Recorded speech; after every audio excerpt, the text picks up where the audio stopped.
All right. Welcome, everybody, to our Google Hangout, Facebook Live, webinar, teleconference, all sort of media combined session today. Today, while we get everybody logged on here, maybe everybody just give me a quick thumbs up or give me a quick like if you can hear me. Make sure that the audio is okay. Everybody can hear me okay? You guys are all right? You oftentimes don't know if there's an audio problem until a while into the deal, but looks like we're okay. We've got folks joining now.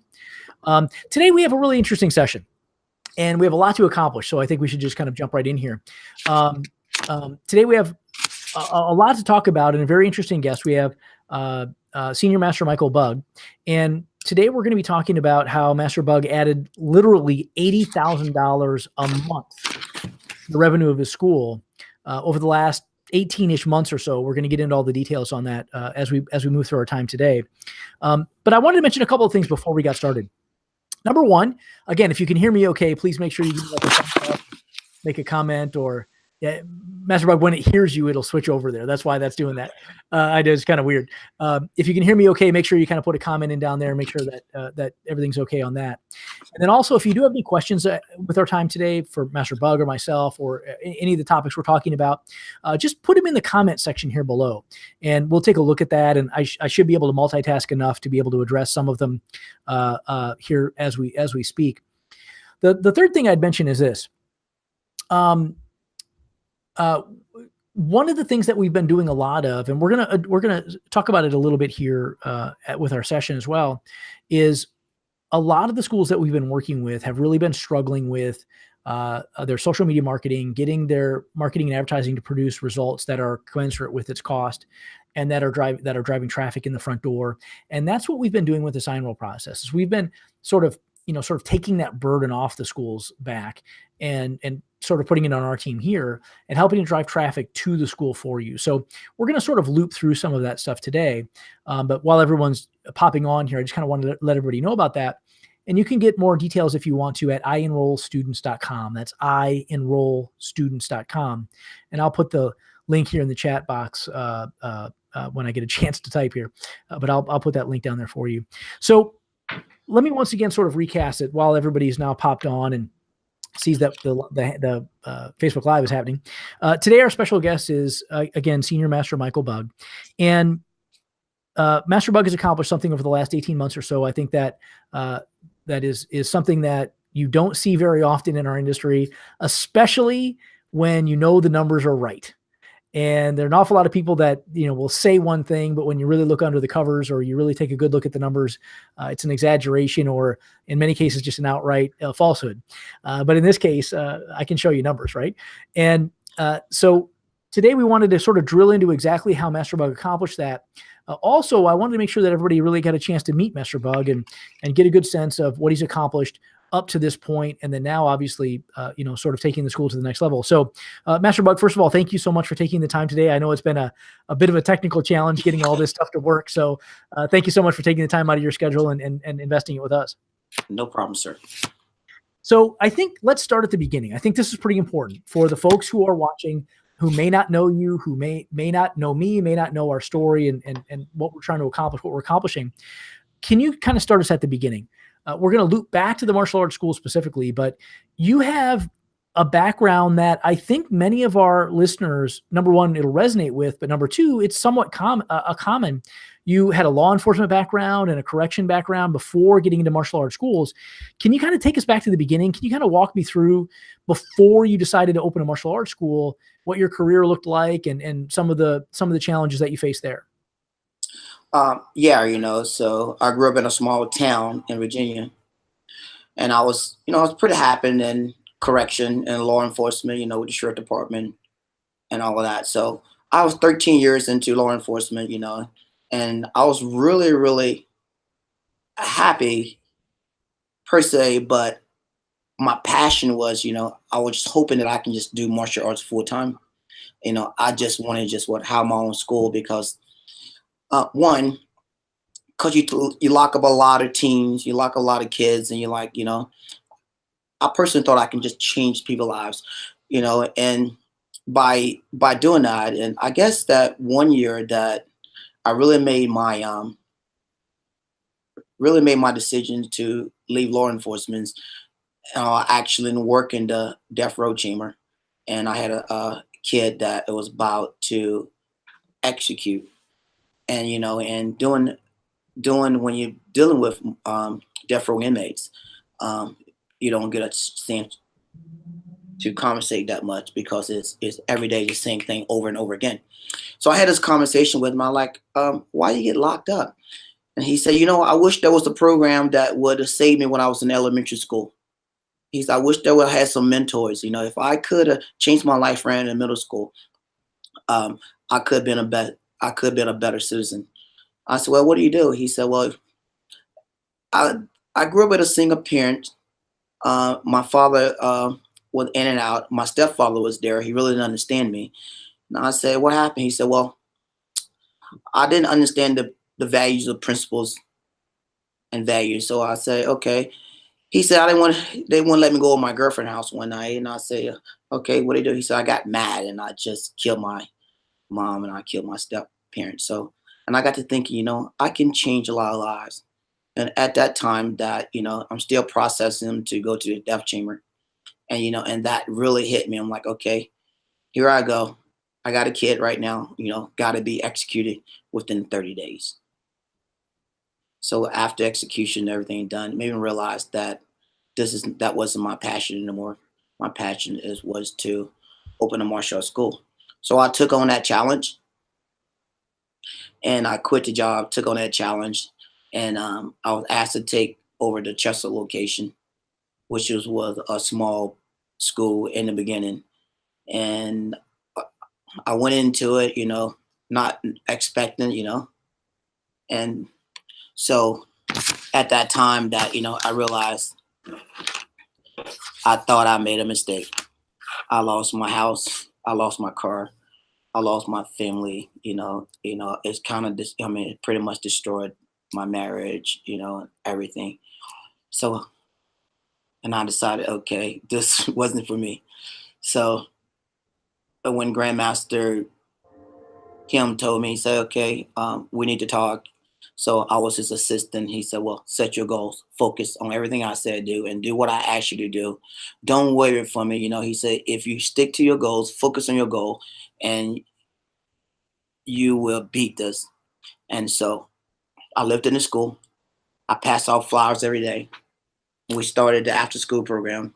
And it was bad because I'm struggling. Now he asked me to babysit all day. So I was like, okay. But I took on the challenge, and and he was my mentor, my coach, because I didn't have a father figures growing up. So, and I did exactly what he told me to do, and stuck by it every day, set my goals, and stick to what you just stick to your goals and follow it and believe in it, and just go for it. And it's gonna be hard times. Yep. So that's pretty much the beginning of mine.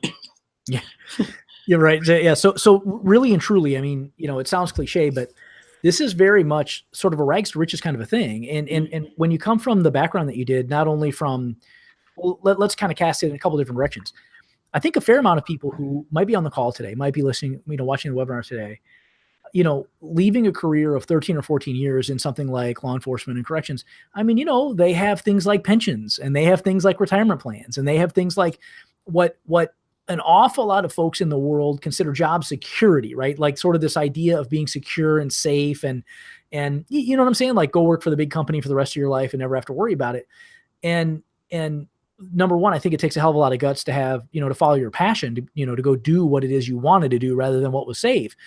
But I think a fair amount of folks who open martial arts schools have a similar path, right? Where, maybe they were a police officer in the daytime or a firefighter, or they worked in a corporate job or something like that. And as you described, it just isn't, their passion. Now, yours might be kind of an extreme case. I'm not sure how many of our folks, actually walked people to the death chamber, or had to do cell extractions all day long, or, those types of things. But still, that sort of leap of faith kind of had to happen, right? You wanted to change directions and do something that you really wanted to do. You're really passionate about, not just what was safe. So I think that's kind of a big lesson for everybody. That leap of faith kind of has to happen, right? I mean, Absolutely. I've helped an awful lot of schools that, just really wanted to sort of dip their toe in the water. and just kind of do it as a part-time thing, and, you know, still work the day job and work 40 hours there and then teach, you know, 10 hours a week or whatever it is. And man, that's so hard to accomplish because you're just, you know, all your energy isn't in it. Right. Absolutely.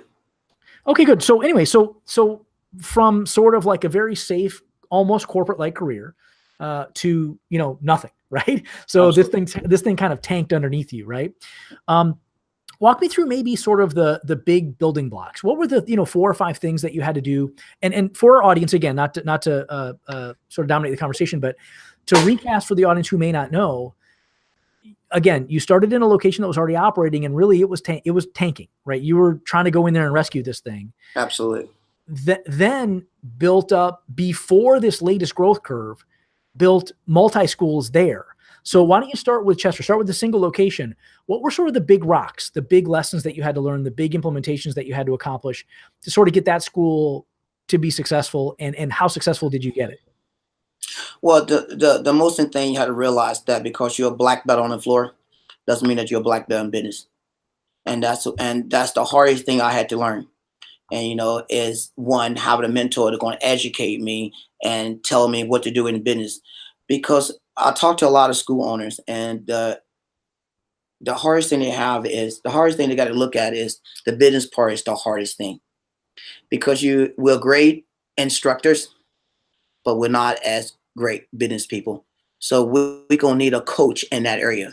So once I got that coach in that area, I started, you know, and writing down goals and setting plans and learn to execute that plan on a daily basis. And you know, when I started, it's hard work because you have to have a, you know, promotion every single day, and you go out and do exhibitions and you put out flyers, and you probably get, you know, one that interesting or maybe none, you know, and at best 2 to 3. And so and that can be discouraging, you know, and you out there in the community and doing that, but stress, you take that stress from school, you go right back to your home. And so, and the thing that I overcome is not doing things that um, on the floor, you know, think I can, you know, sign people up. I have to do the business side of it, and you know, and have a good coach and have a good plan that's going to help bring me more leads. Well, you know, I always got to look for the way to bring more leads in. And also, you got to be consistent with that. Okay. Um, I mean, you spend tons of hours trying out there in the community, passing out flyers, doing exhibitions, and I mean, it's a lot of work. It's a hard work. Yeah, and I think we're going to loop back to that in just a few minutes here. This sort of high labor, high leverage marketing activity or low leverage marketing activity. We talk a lot about that. About, you know, the problem with it is it works, and the problem with it is it sucks, right? I mean, it works only a little bit. It's very difficult. So we're gonna talk, you know, about sort of a different approach to that today. Right. So walk me through maybe. So right now, so you took that first location from essentially zero Zero. Yeah, absolutely. to about where in about what period of time? Well, if you- so I said with the after school program, we're doing a resection, you know, and we was actually, you know, in the profit, you know, with the after school, but the adult classes was falling out like Mhm. crazy. And after the after school program, pretty much saved my school. But I noticed that the adult program that, you know, it was struggling huge. And it's continued to struggle up to about 18, 19 months ago, you know. But you just got to, you know, it's just you just got to figure out what's wrong and how to get it back. Right. So again, so essentially from zero to about 800,000 that location was doing about 18 months ago. about 18 months ago was right at $800,000. Okay. So again, you know, let's not fail to underscore that. So again, Master Bug takes this leap of faith, you know, this sort of, you know, oh shit moment, right? Right. And changes careers from something that was very stable to something that was not. Tried to rescue a location. It essentially had to start over, essentially, right? And then grew that location over about how long, Master Bug, did it take you to get it to about 800,000? Uh, so we was about $800,000 about 5 years ago. Right. So it took about 5 years to get there. So that's Correct. no easy feat. Correct. And then as we're describing today, that takes us up to about 18 months ago, right? That takes us up to about, I guess, 17, beginning of 17, something like that. Correct. Beginning of 17. And then at the beginning of 17, you guys all started this eye enroll process, this sort of radically different approach to marketing, this radically different approach to attracting the market, branding the schools, and in addition, specifically targeting the adult market. And in the last 18 months, you've now added what? We right now, we're grossing right now about 1.5 million a year. 1.5 a year. Yeah. So you're up 70-ish, 80-ish thousand a month. Yeah, we're right? about 80,000 a month and still growing. So again, not to underscore, but we're talking about taking a school from essentially zero to very successful. Right. Not being satisfied with that, right? Now seeing the opportunity in the marketplace, seeing where there was a gap in not only your marketplace, but also in the marketing of your martial arts school, and saw the opportunity to, grow even more substantially, essentially doubling ish, right? Yes. Essentially adding about 80,000 a month to the location a month, not 80,000 total, 800,000 total roughly, to get to about 1.5 a year. Interesting. And now you're responsible for how many locations, Master Bugg? I'm responsible about 5 locations in Virginia right now. Right. So again, starting at essentially zero, right? Essentially zero. In fact, to be truthful, one of the things I'm trying to speak to right now when I say essentially zero is that there are an awful lot of folks, and me included, it's human nature. An awful lot of times I encounter school operators in coaching arrangements and things like that who sort of make the excuse that, well, I started from zero. I didn't know how to negotiate a commercial lease, or I didn't know, I didn't have a location, or whatever the case might be. And those are absolutely challenges. There's no question about it. But where you started was perhaps even less than zero, because starting in a school that is like on the way, running into the cliff, right? Absolutely. Is more difficult to turn around and get going the other way than it is starting afresh. Starting fresh, nobody knows any different. Right? Starting fresh, the students aren't trained wrong, right? They're not pre-framed the wrong way. You had to turn all that around. So there's an even larger component of that you had to accomplish, right? Absolutely. Okay, good. So let's go back, and then again, now to be responsible for 5 locations. So you're in now the multi-school mindset, sort of the managing the managers Absolutely role as well. Interesting. So walk me through a couple of items here. So we're gonna recast back in a moment here to the new approach to social marketing, new approach to marketing online that's helped you accomplish this huge feat. But before that, let's walk through a couple of other items. You also installed the transported after school programs in those locations, and in other ways tried to focus on traditional lessons. Walk me through that a little bit. Walk me through the sort of mental shift that it took to accomplish that, and some of the logistics. Like what was sort of the logistical shift that you had to make all that happen? There's a lot going in planning, and so we work together as a team. And just pretty much is this is how we're going to do our promoting. This is how we're going to do our enrollment, and this is the goal, to max out all our after school program, and also max out the adult program as well. So every week we'll meet on that and say, what are we doing? How many leads we have this week? How many appointments we have this week? And we just follow up on it, because right now we're getting a lot of appointments. Working with the team is it's great, because not only we work with our team here, we got to work with our AMS team as well to make sure that we are on track for success. I think something that is somewhat of a dangerous assumption that I want to make sure everyone's thinking about and aware of in your own psyche is that this transported after school program model, this transported after school martial arts model, it really has been a godsend for a lot of martial arts schools, and it's not without challenges, right? It's not without obstacles, and you've encountered and overcome all sorts of these types of obstacles. Some school operators will say to me, well, it's hard for me to get into the martial art, into the elementary schools in my area because ... insert reason here. Right. And you're in suburban Virginia, so you've had all sorts of regulatory challenges and compliance challenges. And I mean, pretty much you name it, you're in one of the tougher areas of the nation to make all this happen. What were the big lessons there?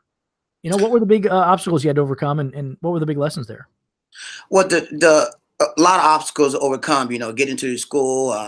Our program is martial arts. All the kids gonna be. That's not what we want in our school.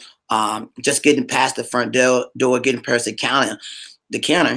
But you have to look the other way. Okay, you tell me I can't. How can I? So we're designing a program, written a program how to get into schools. So any obstacles that most martial arts schools face, I've probably been there, and I can show you how to overcome all those arts. And it's just pretty much communicating and find a way to get into the system. And this is a county, Chesapeake County. It's one of the toughest right here in the state to get into, but it's not a school that I cannot walk into right now without ID, with anything. I mean, so that's how, and all our locations around our Richmond's area can get into the schools with no problems. Yeah, it definitely is. Pretty much you make up your mind, right? Pretty much. You make up your mind that we are going to be a partner in education. We are going to be partners with elementary schools. This is what we're going to do. Now, how we're going to do it, right? And Absolutely. There's all sorts of different obstacles you're going to overcome, or you're going to encounter.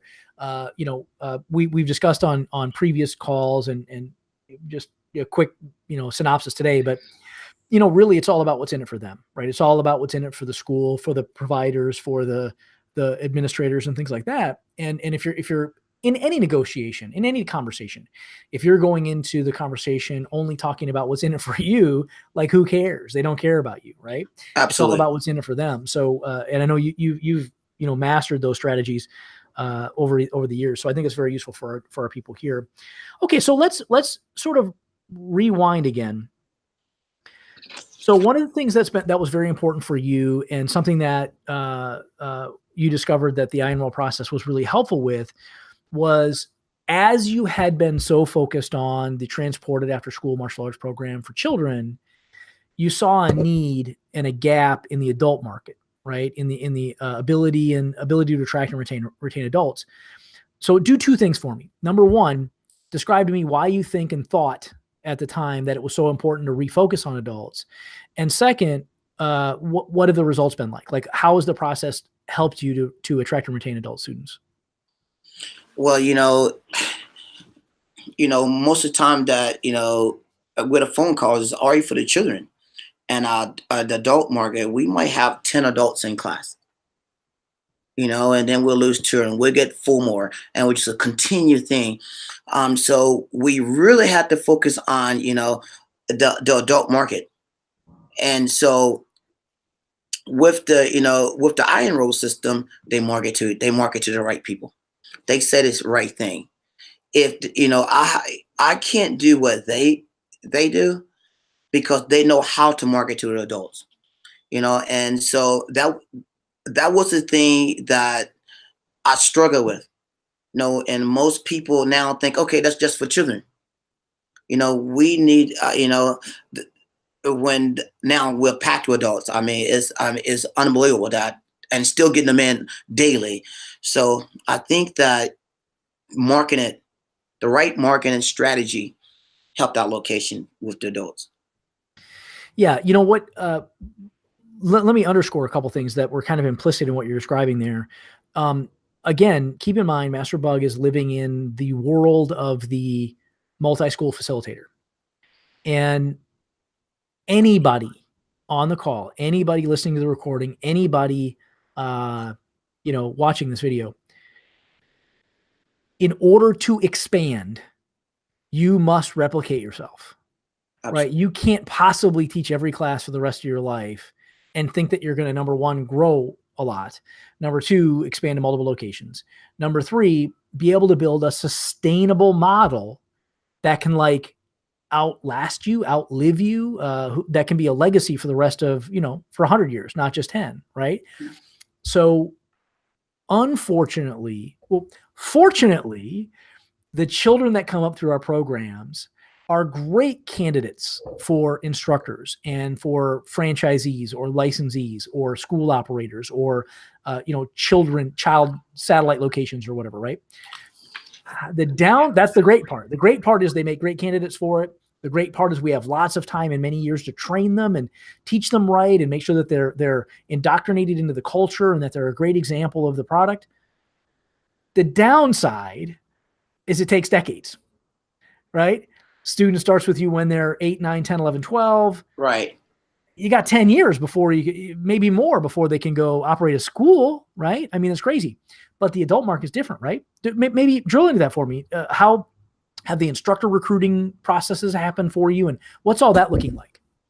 Well, the instructor recruiting process is doing really well now, especially with the iEnroll system we put in play. I mean, it seemed like that it's constant. We get more out there, more phone calls with adults that are doing it, and so it's working really well daily. Yeah. So one of the things that we've discovered with the type of social marketing that we're doing right now, and I almost hate to lump it into the same category because our approach is very different. It's very different. Really easy to go spend some money on Facebook and drive opt-ins into your website, right? Really Absolutely. easy to do that. What we're talking about is something very different. Now you drive those opt-ins and you have 100 opt-ins and one guy shows up. Absolutely.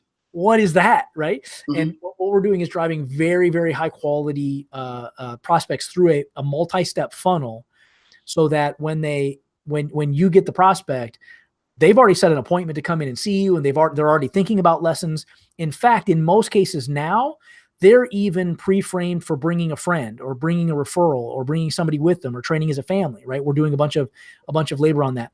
But anyway, my point is that to expand your location, one of the things that we've really sort of found the crease in is we found unique and interesting ways to target the fitness seeking market and the adult and self-defense seeking market with messages that are appealing to them for us. Now, many schools have sort of gone the other direction and created like fitness kickboxing programs and stuff like that. And that's fine, but that's not what I wanted to do, right? Absolutely. That's not what I wanted my career to be. Right? I wanted to teach martial arts. Absolutely. But the benefits are very similar, right? And what we've been able to do now with the sort of hyper targeting we're able to do on some of these campaigns, we're able to sort that out for you and get the folks who are really interested in long-term programs and interested in lessons to show up at the door. So we're really excited about that. And we're really happy that this is a tool that helps you to expand to multi-locations, expand your instructor base, and not have to wait 20 years, before that 11-year-old is ready. Right. So we're pretty excited about that. The last two items I think maybe on our list today would be this. Number one is this. And I'd like to, I'm interested in what your take is on this. In the past, with traditional marketing, direct mail, television, radio, the amount of money that we had to spend and the amount of impressions that we would have to get in front of our market was so high and so unreachable that truthfully, we're never really able to build a brand for a local martial arts school. It just wasn't economically possible. Right. In my locations, I own billboards, park benches. I was on television, radio. I mean, you name it. And still you could walk down the street. Nobody ever heard of me. Right. This is how it is. Right. Absolutely. So what's your experience been so far with this? With the iEnroll process, we're able to target a segment of your market and really get a lot of impressions, really get a lot of material out in front of them before they're really ready to take an action. But we're really able to do that at a high degree at very low cost. What's your experience been with that? What are you focused on in building your local brand, and how has that been helpful? I've been very helpful and actually have saved me a lot of money. We have a promotion team goes out Tuesdays and Thursday. They promote 4 or 5 hours a day, every Tuesday and Thursday. So you're paying $12 an hour per person.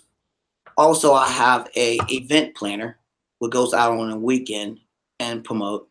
And with that, you got to pay her. Then you got to pay commissions on all those things. And And secondly is that it's demotivate. They're demotivated. Then they got to come in. The instructor got to come in and teach class. So plus I spend close to $800 a month in material. We does all the local in schools, and every time someone comes and want to promote, we do all that. Now we cut all that out. I don't do anything like that anymore.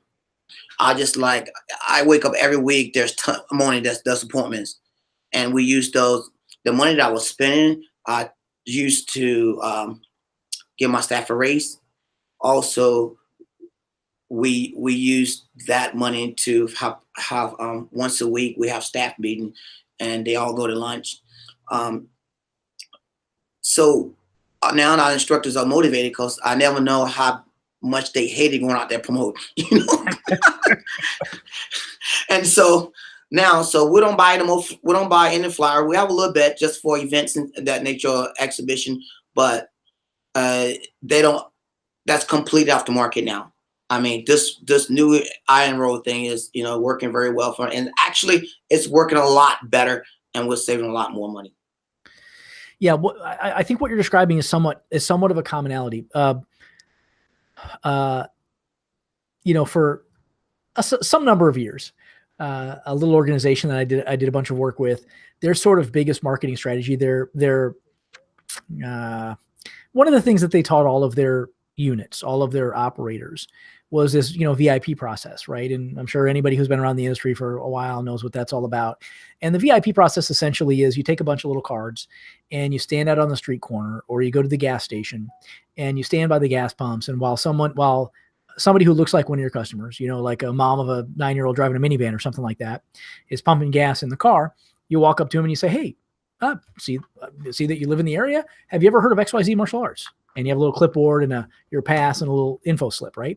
Absolutely. And then you try to get them to fill out the info slip, and then you give them the pass to lessons. Now, again, as I described earlier, the problem with that strategy is it does work a little bit. But what does it do to your staff, right? Your staff members are out there sweating their butt off. I live in Florida. Right.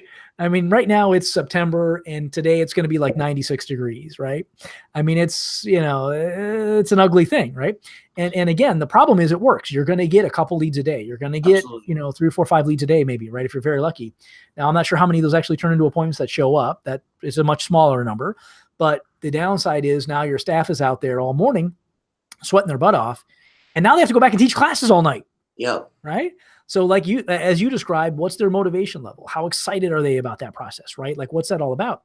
And now as a multi-school facilitator, you've got to be really focused on their headspace, right? Absolutely. What's in their head when they walk on the floor? What do you put in their head before they walk on the floor, right?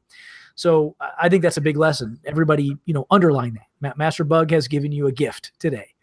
The gift is you are responsible for the motivation level of the team as they walk into the school, as they get on the floor, as they teach the lessons that you need them to teach, right? So write that down, put that in your book, have Master Bugg, autograph it for you next time you see him, because that's a winner, right? That's a winner. Okay, good. Well, I think that was really what I needed to accomplish. I think the other part that you may want to speak to that might be useful is, as you said, you've now, freed up some cash to be able to invest back in the team and stuff like that. And their excitement level for your expansion, I'm sure is very high. When you're part of a team that's growing, you're part of an organization that's growing, that's a pretty exciting days, right? Right. Any last, bits of advice that you might give a school that might be sputtering or stuttering or, really wants to be on a growth curve? Anything that you might say that might be helpful for them to think about, maybe think a little bigger? It's one thing I would say, a couple of things you have to realize that you got to ask yourself, am I a black belt in business? If you're not, you have to get on the right path and get with a mentor, get somebody that gonna help you market it, and so you can grow and also work on retention within your school. I mean, because if your instructors are demotivated, the back door is open to your school. Doesn't matter if you get 1 or 2 appointment comes in, they're gonna go right back out. Right. So, and I realized that once that we stop doing all the promotion and let the iron roll system take over, they'll focus more on classes. The classes are more fun and beneficial, as well. So, and as of right now, with that, and I can walk outside with you right now, and you see we under construction. Yeah, I forgot to mention. By the way, I forgot to mention for anyone. I'm assuming that Master Bugg is okay with letting the cat out of the bag. But as I described earlier on our call, Master Bugg again took a location that was tanking, right? Took a location that really needed to be rescued, figured out how to turn it around, figured out how to get it to about 800 a year. Mm-hmm. Then over the last 18 to 20 months or so, with sort of shifting focus with the iron roll marketing processes, has now added another 80,000 a month, right? A month, 1.5 million a year now. He's currently in a 10,000 square foot building, and is now, as you said, under construction. Is now, how far are you in the process? But looking at 20,000 square feet, what's that looking like? Right now, we're in the process now. We're getting our parking done right now. And right now we got plans for another 10 to 15,000 square feet as soon as they can approve it. And so looking to fill that up. So as of right now, and I know you can hear right now, the bulldozers are outside right now and and under construction, so matter of fact, and so I'm going to take you with me. So, and so I'll take you with me. So, with set to go, and right now with the appointments, let me show you the appointments for today, which is so far this week. If you can see on the computer. Yeah, we can see. Okay, so as you can see, we got 1, 2, 3, 4 appointments set so far for this evening and stuff. So what up? So, and if you can see the bulldozers and stuff out there, can you see that? Yeah, nice. Yeah, we're under construction. So that's where we're at. So we're in the process. And this week we got about 20 appointments going to be coming in this week. So far so it's good. So, yeah, so again, I think this underscores a couple things, right? Right. I'll slightly translate because I think you not stumbled across, but you mentioned casually something I think that's pretty important. You really have to think about, if you're in growth mode, you really have to think about what you're spending time on. And you mentioned, there's a big difference between being a black belt on the floor and a black belt in business. And I would put another category in there as well. And there's yet another difference between being a black belt in like internet marketing, right? Right. And one of the things that we're now able to do with the state of social, with the state of the internet, with the state of technology, some of which we've developed here internally proprietarily, some of which that we're leveraging at a high level. This puts us in a position to be able to get underpriced attention, to get cheap eyeballs, frankly, right? On the right market at the right time. Absolutely. These targeting tools have never existed in this format before, and they've never existed with this level of granularity before, and they've never existed at this low of a cost before. So that's what we're leveraging. The second part I'd mention is this. You have to decide what your role is in your organization. And the role that Master Bugg has been able to elevate himself to is that of the CEO of his organization. Many martial arts school operators who want to grow relegate themselves to janitor in their organization, relegate themselves to only the frontline employee, relegate themselves to, right? So they take on all these roles and responsibilities, and they all have to get done. Don't get me wrong. But when you start thinking like a CEO, what are the big things I need to be worried about? I need to be worried about enrollments, renewals, retention, and quality.